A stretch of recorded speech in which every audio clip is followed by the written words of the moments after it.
Hello, welcome to my channel. ഇന്ന് ഞാനൊരു cooking video ആണ് ചെയ്യുന്നത്. നാടൻ സ്റ്റൈലിൽ ഒരു മട്ടൻ കറി എങ്ങനെ ഉണ്ടാക്കാം, അതാണ് ഇന്നത്തെ കുക്കിംഗ് റെസിപ്പി. അത് തുടങ്ങുന്നതിന് മുമ്പേ എൻ്റെ ചാനൽ സ്റ്റാർട്ടായിട്ടേ ഉള്ളൂ. അപ്പോൾ എല്ലാവരുടെയും സപ്പോർട്ടും അനുഗ്രഹവും പ്രോത്സാഹനവും ഒക്കെ ഉണ്ടാവണം. സബ്സ്ക്രൈബേഴ്സൊക്കെ തീരെ കുറവാണ്. ചാനൽ എല്ലാവരും സബ്സ്ക്രൈബ് ചെയ്യണം. കൂട്ടത്തിൽ ബെൽ ഐക്കൺ കൂടി ക്ലിക്ക് ചെയ്ത് ഓൾ എന്നുള്ള ഓപ്ഷൻ എനേബിൾ ചെയ്യണം. എന്നാലേ ഞാനിടുന്ന വീഡിയോസിൻ്റെ എല്ലാ നോട്ടിഫിക്കേഷൻ നിങ്ങൾക്ക് കിട്ടത്തുള്ളൂ. അപ്പോൾ സബ്സ്ക്രൈബ് ചെയ്യാൻ മറക്കരുതേ. പിന്നെ ഞാൻ എൻ്റെ ഇൻട്രോ വീഡിയോയിൽ പറഞ്ഞിട്ടുണ്ടായിരുന്നു ഞാൻ ചെയ്യുന്ന ചെറിയ ആർട്ട് വർക്ക്സ്, എനിക്കറിയാവുന്ന കുക്കിംഗ് റെസിപ്പീസ്, എൻ്റെ അമ്മയിൽ നിന്ന് പഠിച്ച റെസിപ്പീസ്, ഇതൊക്കെ ആയിരിക്കും ഞാൻ ചാനലിൽ ഷെയർ ചെയ്യുന്നത്. പിന്നെ എൻ്റെ കുറച്ച് indoor plants related travel vlogs, ഇതൊക്കെ ഇൻക്ലൂഡ് ചെയ്യണമെന്ന് ആഗ്രഹമുണ്ട്. അപ്പോൾ നിങ്ങളുടെ സപ്പോർട്ട് കൂടിയേ തീരൂ. എല്ലാവരും സബ്സ്ക്രൈബ് ചെയ്യാൻ മറക്കരുത്. അപ്പോൾ ഇന്നത്തെ വീഡിയോ ഒരു നാടൻ സ്റ്റൈലിൽ എങ്ങനെ മട്ടൻ കറി ഉണ്ടാക്കാം, അതാണ് ഇന്നത്തെ കുക്കിംഗ് റെസിപ്പി.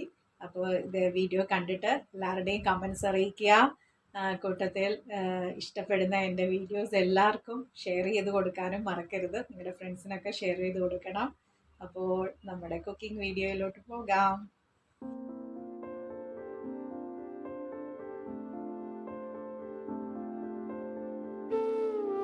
നല്ല നാടൻ സ്റ്റൈലിൽ മട്ടൻ കറി എങ്ങനെയാണ് ഉണ്ടാക്കുന്നതെന്ന് നോക്കാം.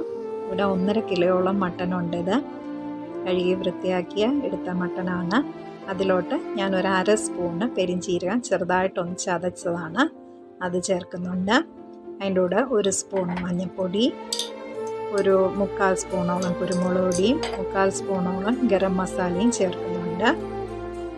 കുറച്ച് ഉപ്പും എല്ലാം കൂടെ ചേർത്ത് നല്ലതായിട്ട് കൈ വെച്ച് തന്നെ മിക്സ് ചെയ്തെടുക്കണം. പാകത്തിന് ഉപ്പും ചേർക്കുന്നുണ്ട്. ഇതെല്ലാം നന്നായിട്ട് കൈ വെച്ച് തന്നെ മിക്സ് ചെയ്താൽ നന്നായിട്ട് ആ പീസിലൊക്കെ ആ ഒരു മസാലകളെല്ലാം പിടിക്കാൻ വേണ്ടിയാണ് ഗ്യാസിൽ വെച്ചിട്ടുണ്ട്. ഇനി അതിൻ്റെ വെള്ളമൊക്കെ ഒന്ന് ഇറങ്ങി വരുമ്പോഴത്തേക്ക് നമുക്ക് കുക്കറിൻ്റെ മൂടി വെച്ച് ക്ലോസ് ചെയ്ത് ഒരു 2 വിസിൽ വരാൻ വേണ്ടി മാത്രമേ ഞാൻ വയ്ക്കുന്നുള്ളൂ. എന്താ വെച്ചാൽ പിന്നെ അത് മസാലയായിട്ടൊന്ന് കുക്കായി വരണമല്ലോ. അതുകൊണ്ട് ഓവർ കുക്കാതിരിക്കാൻ ഒരു 2 വിസിലാണ് ഞാൻ വയ്ക്കുന്നത്. കൂടുതലും ഞാൻ ചെറിയുള്ളിയാണ് ചേർത്തിരിക്കുന്നത്. 1 ബൗളോളം ചെറിയുള്ളി ചേർക്കുന്നുണ്ട്. ഒരു സവാള മാത്രമേ ചേർക്കുന്നുള്ളൂ. 5-6 പച്ചമുളക്, ഒരു വലിയ പീസ് ഇഞ്ചി, 5-6 അല്ലി വെളുത്തുള്ളി, ഇതൊക്കെയാണ് ചേർക്കുന്നത്. ഒരു ഉരുളൻകിഴങ്ങും കൂടെ ചേർക്കുന്നുണ്ട്. അപ്പോൾ നമ്മുടെ മട്ടൻ നന്നായിട്ട് ആവശ്യത്തിന് കുക്കായിട്ട് വന്നിട്ടുണ്ട്. അതിൽ നിന്ന് തന്നെ ഇറങ്ങിയ വെള്ളമാണ്, വേറെ അഡീഷണൽ വെള്ളമൊന്നും ചേർത്തിട്ടില്ലായിരുന്നു. അപ്പോൾ ഇനി നമ്മുടെ മസാലക്കൂട്ട് എങ്ങനെയാണെന്ന് നോക്കാം. എണ്ണ നന്നായി ചൂടായി വന്നിട്ടുണ്ട്. അതിലോട്ട് അരിഞ്ഞു വെച്ച ഉള്ളി ചേർത്ത് നന്നായിട്ട് വഴറ്റിയെടുക്കണം. കുറച്ച് ഉപ്പും കൂടെ ചേർത്ത് എളുപ്പം വഴണ്ടി കിട്ടാൻ വേണ്ടിയിട്ടാണ് ചേർക്കുന്നത്. അപ്പോൾ അതൊന്ന് പാകത്തിന് വഴണ്ടി വരാൻ ഒരു 10 മിനിറ്റ്സ് എന്തായാലും എടുക്കും. ഇടയ്ക്കൊന്ന് ഇളക്കി കൊടുത്താൽ മതി. ഇടയ്ക്ക് വേണമെങ്കിൽ കുറച്ച് നേരം ഒന്ന് മീഡിയം ഫ്ലെയിമിലിട്ട് അടച്ചു വെച്ചാൽ കുറച്ചുകൂടെ എളുപ്പമാവും. ഇതിപ്പോൾ ഒരു പകുതി വഴണ്ട് വന്നിട്ടുണ്ട്.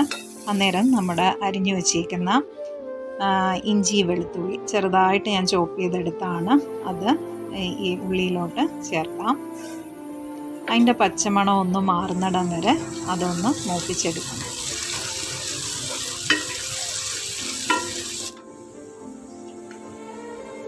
അന്നേരം നന്നായിട്ട് വഴണ്ട് വരുന്നുണ്ട്. അന്നേരത്തേക്ക് നമ്മുടെ അരിഞ്ഞു വെച്ചിരിക്കുന്ന ഉരുളൻകിഴങ്ങ്, 5-6 പച്ചമുളക്, ഇതെല്ലാം കൂടെ നന്നായിട്ട് അതുമായിട്ട് ഉള്ളിയായിട്ട് വഴറ്റിയെടുക്കാം. അതൊന്ന് നന്നായിട്ട് വഴണ്ട് വന്നിട്ടുണ്ട്. അപ്പോഴത്തേക്ക് ഞാനിപ്പോൾ ഒരു 2 സ്പൂൺ മല്ലിപ്പൊടിയാണ് ചേർത്തിരിക്കുന്നത്. ടീസ്പൂൺ അളവാണ് എല്ലാം. 2.5 സ്പൂണ് മുളക് പൊടിയും ചേർത്തിട്ടുണ്ട്. കാശ്മീരിയും നോർമൽ ചില്ലി പൗഡറും കൂടെ മിക്സ് ചെയ്ത് പൊടിച്ചതാണ്. അതൊന്ന് മസാല ഇനി നന്നായിട്ട് വഴണ്ട് വരണം. ആ ഒരു മസാല കറക്റ്റ് മൂപ്പിൽ വന്നാലേ ആ ഒരു റിയൽ ടേസ്റ്റ് വരുള്ളൂ. മസാലയൊക്കെ നല്ല പാകത്തിന് ഇപ്പം മൂത്ത് വന്നിട്ടുണ്ട്. അന്നേരം നമ്മുടെ വേവിച്ച് വെച്ചേക്കുന്ന മട്ടൻ ഇനി ആഡ് ചെയ്യാം.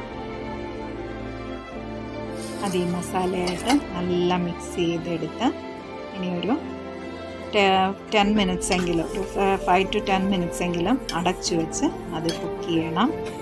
നല്ല മസാല മട്ടനിലെല്ലാം നല്ലതായിട്ട് പിടിക്കാൻ വേണ്ടിയിട്ടാണ്.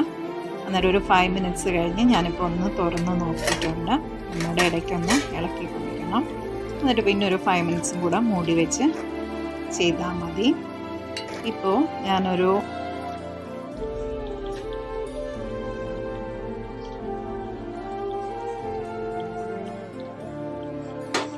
അര സ്പൂണ് കുരുമുളക് പൊടിയും അര സ്പൂണ് ഗരം മസാലയും കൂടെ ചേർക്കുന്നുണ്ട്. പാകത്തിന് എരിവ് കിട്ടാൻ വേണ്ടിയിട്ടാണ്. കുറച്ച് കരിപ്പിലയും കൂടെ ചേർത്തിട്ടുണ്ട്. അപ്പം ഇതെല്ലാം നല്ലതായിട്ട് മിക്സ് ചെയ്ത് ആ മട്ടൺ നല്ല കുറുകി വന്നിട്ടുണ്ട്. എല്ലാം കൂടെ ആ മസാലയൊന്ന് നല്ലതായിട്ട് പിടിക്കാൻ വേണ്ടി ഒന്ന് മിക്സ് ചെയ്ത് കൊടുക്കാം. ഇനിയാണ് നമ്മുടെ ലാസ്റ്റ് ഐറ്റം, നമ്മുടെ തേങ്ങാപ്പാൽ. നല്ല കട്ടി തേങ്ങാപ്പാൽ ഒരു 250 ml കൂടുതലുണ്ട്. ആ തേങ്ങാപ്പാലും കൂടെ ഒഴിച്ചു കൊടുക്കുക. അപ്പോൾ നമ്മുടെ നാടൻ സ്റ്റൈലിലുള്ള അടിപൊളി മട്ടൻ കറി റെഡി ആയിട്ടുണ്ട്. ഇനി ജസ്റ്റ് തേങ്ങാപ്പാൽ ചേർത്തിട്ട് ഒന്ന് തിളച്ചാൽ മാത്രം മതി. പാകത്തിന് ഗ്രേവി നല്ല തിക്കായി വന്നിട്ടുണ്ട്.